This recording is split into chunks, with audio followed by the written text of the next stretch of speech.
Hello everybody. இந்த simple கிச்சனில் கிட்டத்தட்ட ஒரு வருஷத்துக்கு மேலே வீடியோஸே போடலை. Sorry, very sorry. இப்போ வந்து நம்ம போட போகிற இந்த வீடியோ வந்து பார்த்தீங்கன்னா ஃபட்டாஃபட் சட்னி, அதாவது 5 மினிட்ஸ் சட்னி. அவசரமாக போகும்போது நம்ம ஏதாவது ஒன்று சட்னி செஞ்சு சாப்பிடணுன்றதுக்காக இந்த சட்னி பார்த்தீங்கன்னா, இப்போ நம்ம வந்து நல்லெண்ணெய் ஊற்றிருக்கோம். இப்போ எண்ணெய் சூடாகிருக்கு. இப்போ நம்ம வெங்காயம் போடுறோம். வெங்காயம் பார்த்தீங்கன்னா ஜஸ்ட்டு வந்து ஒரு 3 வெங்காயத்தை எடுத்து நீங்கள் இது மாதிரி சின்னதாக கட் பண்ணிக்கிங்க. ஆக்சுவலாக நம்ம இந்த சட்னி அரைக்க தான் போகிறோம். கட் பண்ண வேணான்னு சொல்லுவாங்க. ஆனால் எனக்கு என்னென்னா கட் பண்ணி இந்த எண்ணெயில் போட்டோம்னா இன்னும் வந்து அது நல்லா ஒரு வதங்கும். இன்னும் அது ஒன்றும் டேஸ்ட் ஜாஸ்தியாக இருக்கிறத நான் ஃபீல் பண்ணியிருக்கேன். அது மாத்திரம் இல்லை, ஒரு காஞ்ச மிளகா கழுவி வச்சுருக்கேன். லைட்டாக அது கொஞ்சம் விதையெல்லாம் எடுத்துட்டேன், ரொம்ப காரமாக இல்லாதபடி இருக்கிறதுக்காக. இப்போ பார்த்தீங்கன்னா காஞ்ச மிளகா போட்டிருக்கோம். ஸோ இதோட வந்து நம்ம 2 பத்தை சொல்லுவாங்க, 2 ஸ்லைஸ் ஆஃப்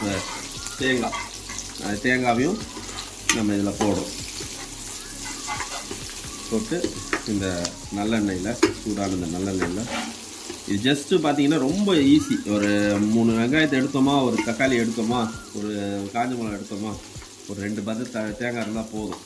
சட்னி முடிஞ்சிச்சு. இந்த கடுகு உளுத்தம்பருப்பு போட்டு தாளிக்கிற அந்த கதைலாம் எதுவுமே இல்லை. No such stories, only the chutney story. அதனால் வாலிப பசங்களை இதெல்லாம் நீங்கள் பண்ணி உங்கள் வீட்டில் இருக்கிற அவங்கள பெரியவங்களை அசத்துங்க. அவங்க சொல்லுவாங்க இதெல்லாம் எனக்கு தெரியும்டா அப்படின்னு சொல்லுவாங்க. அது இந்த காதில் வாங்கி சட்னியை கடாயில் போட்டு அவங்கக்கிட்ட காமிங்க, நாங்களும் சட்னி செய்வோம் வாருங்கள் என்று.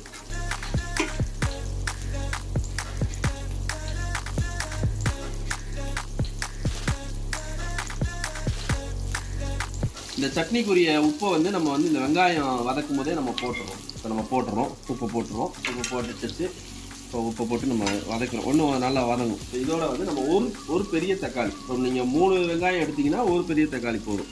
சின்ன தக்காளினா 2 சின்ன தக்காளினா இவ்வளோ சைஸாக எடுத்தால் போதும். பெரிய தக்காளினா இவ்வளோ பெருசு எடுங்க. கொஞ்சம் தக்காளி. இது மேட்டர் ஆஃப் செகண்ட்ஸ் பார்த்தீங்கன்னா ஜஸ்ட் 10 மினிட்ஸ் தான் ஆகும். நீங்கள் இதை ஒரு 5 நிமிஷம் நீங்கள் வெட்டுறதுக்கு, ஒரு 3 வெங்காயத்தையும் ஒரு தக்காளியும் வெட்டுறதுக்கு இருந்துச்சுனாலும் இது வந்து சாட்டை பண்ணுறதுக்கு கொஞ்சம் நேரம் தான் ஆகும். அடுத்தது பார்த்தீங்கன்னா நம்ம மிளகாத்தூள் ரொம்ப போட்டுறாதீங்க, ரொம்ப காரமாயிடும். ஜஸ்ட் ஒரு இவ்வளோ போட்டால் போதும் அந்த அளவுக்கு. அதே மாதிரி ஒரு 1/4 டீஸ்பூன் வந்து மஞ்சத்தூள் இருந்தால் போதும். ஸோ இந்த மிளகாத்தூளும் மஞ்சத்தூளையும் நல்லா நம்ம கரெக்டாக இப்படி வந்துச்சுங்களா, சூப்பராக இல்லை? இது பார்க்கறதுக்கே கும்முன்னு.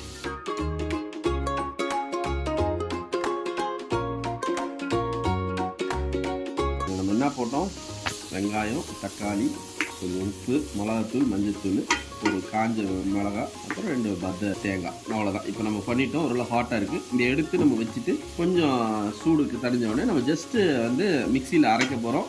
அவ்வளோதான், சட்னி ரெடி. மறுபடியும் நீங்கள் தாளிக்கிறதோ கடுகு உளுத்தம்பருப்பு போதோ அதெல்லாம் எதுவுமே இல்லை. அப்படியே தோசையை வச்சோமா, இட்லியை வச்சோமா, கபால் டமால் இன்னும் அடிச்சு தூக்க வேண்டியது. ரைட்டா? ஓகே, லெட்ஸ் சி எப்படி வருதுன்னு பார்ப்போம். இப்போ இது ரெடி ஆகிடுச்சு. இது நம்ம ஆற வைக்க போகிறோம். அரைக்கிறது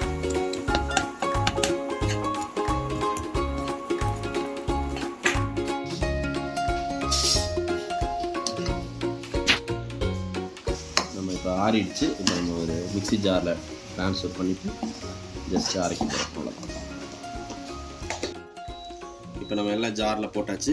இப்போ நம்ம ஜஸ்ட்டு நம்ம அரைக்க போகிறோம். சட்னி இப்போ ரெடி ஆகிடுச்சு. இப்போ நம்ம ட்ரான்ஸ்ஃபர் பண்ணி இதை நம்ம வந்து சாப்பிட போகிறோம். எப்படி இருக்குன்னு பார்க்கலாமா? ஓகே, நம்ம சட்னி ரெடி. 5 மினிட்ஸ் சட்னி அப்படின்னு நம்ம சொல்கிறோம். ஆனால் 10 மினிட்ஸில் முடிஞ்சிடும். ஆக்சுவலாக 5 to 10 மினிட்ஸ்க்குள்ளே முடிச்சிடலாம். Super taste chutney. டேஸ்ட் பண்ணி பாருங்கள், சொல்லுங்கள் எப்படி இருந்துச்சு.